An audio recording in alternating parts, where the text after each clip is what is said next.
নমস্কার বন্ধুরা, এমজেআই কিচেনে সকল বন্ধুদের স্বাগত জানাই। আজকের আমার রেসিপি হবে গরমকালের একটা রেসিপি, যেটা খেতে খুব সুস্বাদুও হবে আর ওদিকে পেটও ঠান্ডা রাখবে, শরীরও সুস্থ রাখবে। আসুন ভিডিওটা শুরু করি। প্রথমে আমি মাছগুলো ধুয়ে জল ঝরিয়ে নুন হলুদ মাখিয়ে রেখেছিলাম। লাউ ডাঁটা ধুয়ে কেটে নিয়েছি। বেগুন আলু কেটে জলে ডুবিয়ে রেখেছি। মাছগুলো আমি ভেজে নেব।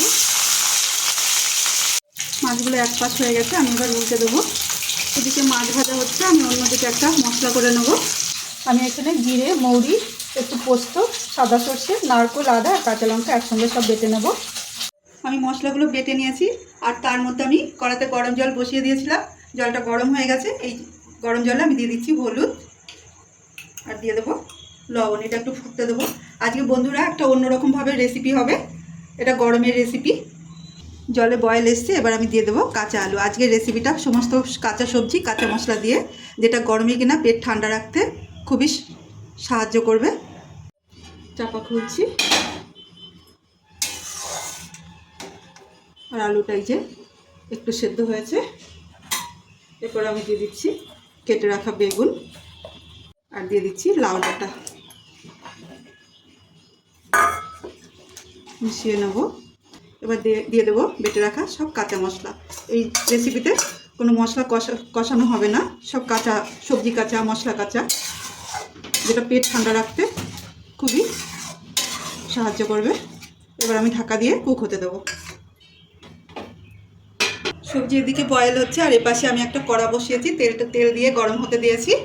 আমি একটা ফোড়ন তৈরি করে নেব। প্রথমে দিয়ে দিচ্ছি শুকনো লঙ্কা, তারপরে দিয়ে দিচ্ছি কালো সরষে। কালো সরষে চটপট বন্ধ হয়েছে, এবার দিয়ে দিচ্ছি বড়ি। বড়িটা একটু ভেজে এবার দিয়ে দেবো রাঁধুনি। এটাও বড়ির সাথে ভেজে নেব। বড়িটা লাল লাল হয়েছে, রাঁধুনিও ভাজা হয়ে গেছে। এরপর আমি দিয়ে দিচ্ছি ধনে পাতা দিচ্ছি। এটা দিয়ে আমি ফোড়নটা তৈরি করেছিলাম। এবার দিয়ে দিচ্ছি একটু চিনি। এটাও একটু নাড়াচাড়া করে নেব। ঢাকা খুলছি, একটু নাড়াচাড়া করে নিচ্ছি। বেগুনও নরম হয়েছে, ডাঁটাও নরম হয়ে গেছে। এরপর আমি দিয়ে দিচ্ছি মাছ। আমি যে ফোড়নটা তৈরি করেছিলাম, এবার উপর থেকে ওটা দিয়ে দিচ্ছি।